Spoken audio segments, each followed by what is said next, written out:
ప్రత్యేక తెలంగాణ రాష్ట్రం అని సంపూర్ణంగా నమ్మి ఆ ప్రత్యేక రాష్ట్రం కోసం ఆయన నడిచాడు, ఆడాడు, పాడాడు. అందుకే తెలంగాణ వచ్చింది. అలా వచ్చిన తెలంగాణ రాష్ట్రం ఏర్పడిన తర్వాత అదే గద్దరన్న ఈ రాష్ట్ర ముఖ్యమంత్రి ఇంటి ముందు నిలబడి ఎండలో నిలబడి 3 గంటలు పైబడి అపాయింట్మెంట్ కావాల సమస్యలు చెప్తా అంటే గేట్లు తెరుచుకోలేదంటే ఇప్పుడు ఉన్నటువంటి ముఖ్యమంత్రి ఇందిరమ్మ రాజ్యం ఆ గేట్లు బద్దలు కొట్టింది. గడిలు బద్దలు కొట్టి ఇది ప్రజాభవన్ అని చెప్పేసింది. ఇది ప్రజల కోసం ఏర్పాటు చేసిన ప్రజాభవన్ అని చెప్పి దానికి జ్యోతిరావు పూలే అని నామకరణం చేసి రాష్ట్రంలో ఉన్నటువంటి ప్రజలందరూ ఇక్కడ రావచ్చు, ప్రజావాణి ఏర్పాటు చేశాం, మీ దరఖాస్తులు ఇవ్వచ్చు, మీ సమస్యలు చెప్పుకోవచ్చు, ప్రభుత్వం సానుకూలంగా స్పందించడమే కాదు ఆ సమస్యల పరిష్కారం చేస్తామని కూడా స్పష్టంగా చేసి ఆ గేట్లు బద్దలు కొట్టి వాళ్ళ ప్రజలకు అంకితం చేసి తలుపులు బార్లా తెరిచి ఉంచాం. ఇది గద్దరన్న గారి గుర్తు చేసుకుంటూ మాట్లాడేటువంటి అంశం. నాకు గద్దరన్న గారికి చాలా సన్నిహిత సంబంధం ఉంది. రాష్ట్ర కాంగ్రెస్ నాయకత్వం ఆ రోజు పిసిసి ప్రెసిడెంట్గా రేవంత్ రెడ్డి గారు, ఏఐసిసి ఇన్ఛార్జీలుగా ఉన్నటువంటి మాణిక్రావు ఠాక్రే గారు అందరూ కలిసి తెచ్చుకున్న తెలంగాణ రాష్ట్రం బందీ అయిపోయింది, ఈ బందీకారాల నుంచి దీన్ని విడిపించాలి, తెలంగాణ సమాజం కన్న కలల్ని నిజం చేయాలంటే దాన్ని అర్థం చేసుకున్నటువంటి ఇందిరమ్మ రాజ్యం కాంగ్రెస్ పార్టీ అధికారంలోకి వస్తేనే వాళ్ళ సమస్యల పరిష్కారం అవుతాయి.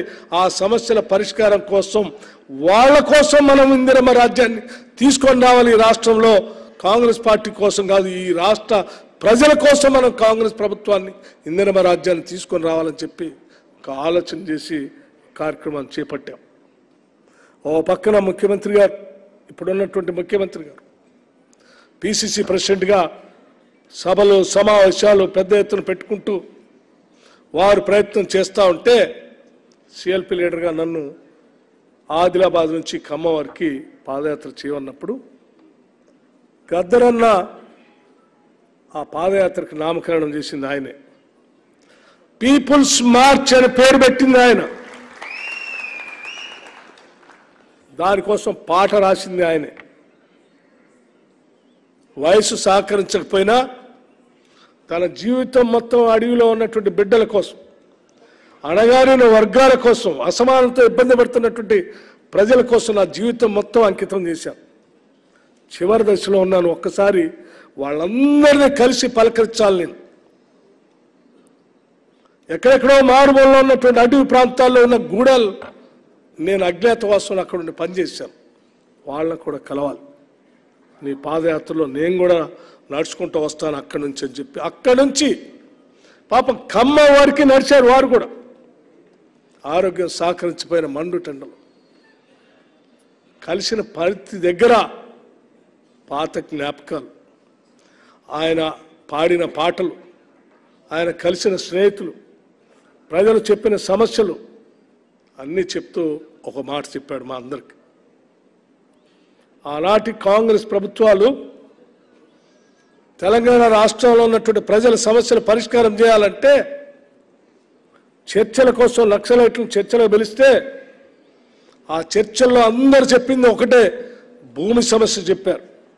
ఆనాడు గద్దరన్నే దగ్గరుండి వారికి వీరికి చర్చల సందర్భంగా కూర్చొని మాట్లాడి అజెండా తయారు చేశారు.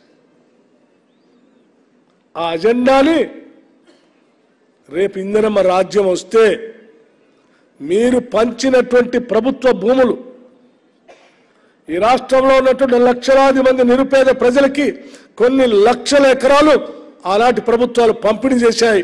ఇప్పుడు ఉన్నటువంటి ప్రభుత్వం ఆ భూముల్ని ఎనిక్కి లాక్కొని అన్యాయంగా అమాయకులైనటువంటి ప్రజలకు భూమి లేకుండా చేస్తూ ఉన్నాయి. తిరిగి ఆ భూములన్నింటినీ కూడా ప్రజలకు అందించే కార్యక్రమాన్ని చేయండి మీ ప్రభుత్వం రాగానే అని చెప్పి ఆయన ప్రతి దగ్గర మా అందరూ చెప్పాడు. అందుకే మా ప్రభుత్వం ఇందిరమ్మ రాజ్యం రాగానే మా ప్రభుత్వంలో ఉన్నటువంటి మంత్రిమండలి మొత్తం ముఖ్యమంత్రి గారి నాయకత్వంలో తప్పనిసరిగా పేద ప్రజల కోసం ఆనాటి కాంగ్రెస్ ప్రభుత్వాలు కానీ తెలుగుదేశం ప్రభుత్వం కానీ ఇతర ఏ ప్రభుత్వాలైనా పంపిణీ చేసినటువంటి భూములన్నీ కూడా ధరణి పేరు మీద ఇప్పుడున్నటువంటి ప్రభుత్వం అన్యాయంగా అక్రమంగా లాక్కుంటే వాటిని సరిచేయాలంటే ఈ ధరణి అనేటువంటి మహాభూతాన్ని పక్కన పెడితే తప్ప వాళ్ళకి న్యాయం చేయలేమనేటువంటి ఆలోచనతోనే రాష్ట్ర మంత్రిమండలి మొట్టమొదటి సమావేశంలోనే ఈ ధరణిపై నిర్ణయం తీసుకుంది. దానికి ఒక ప్రత్యేకమైన కమిటీని వేశారు.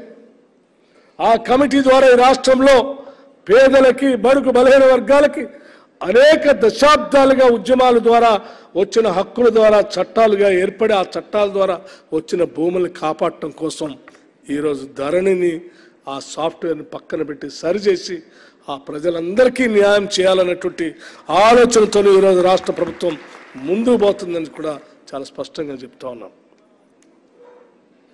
ఏ తెలంగాణలో అయితే కొన్ని దశాబ్దాల పాటు భూ పోరాటం జరిగిందో ఆ భూ పోరాటాల ద్వారా వచ్చినటువంటి తెలంగాణ టెనెన్సీ యాక్ట్ దగ్గర నుంచి మొదలు పెడితే భూ సంస్కరణ దగ్గర నుంచి మొదలు పెడితే ఆ హక్కులు చట్టాల ద్వారా వచ్చినటువంటి భూమిపైన హక్కులు పొందిన అనేక కొన్ని వేల లక్షల మంది బడుగు బలహీన వర్గాల ప్రజల హక్కుల్ని కాపాడటమే ఈ రాష్ట్ర ప్రభుత్వం యొక్క ప్రధాన ఉద్దేశం ధ్యేయంగా పెట్టుకునే ఈరోజు ధరణిపై నిర్ణయం చేసింది. అలా ప్రజల కోసం నిర్ణయం చేస్తే యాబ్సెంటీ ల్యాండ్ లార్డ్స్ కోసం ఏ భూములను అయితే మేము ప్రజలకు పంచామో తిరిగి ఆ భూములన్నింటినీ కూడా యాబ్సెంటీ ల్యాండ్ లార్డ్స్కి మళ్ళీ పంచాలి, వాళ్ళకే హక్కులు కల్పించాలనేటువంటి ఆలోచనతో ధరణి అనే సాఫ్ట్వేర్ తీసుకొచ్చి లక్షలాది ఎకరాలని యాబ్సెంటీ ల్యాండ్ లార్డ్స్కి ఒప్పజెప్పి వాళ్ళది హక్కులను కల్పించి వాళ్ళ పాస్బుక్లు ఇస్తే పాప అమాయకులైన తెలంగాణ ప్రజలు నష్టపోయారు. న్యాయం చేయటం కోసం రాష్ట్ర ప్రభుత్వం ఇప్పుడు ప్రయత్నం చేస్తూ ఉంటే వాళ్ళు ఏ భూస్వాములు ఏ యాబ్సెంటీ ల్యాండ్ లార్డ్స్ కోసం వాళ్ళ కోసం పోరాటం చేస్తూ ఉంటారు. తెలంగాణ ప్రజల కోసం ఈనాటి ఇందిరమ్మ రాజ్యం పనిచేస్తూ ఉంది. ఇది ఆనాటి ప్రభుత్వానికి ఈనాటి ప్రభుత్వానికి ఉన్న తేడా. ఈ ఆలోచన ఒక్కటి చాలు గద్దరన్న ఆలోచనల్ని అమలు చేయటం కోసం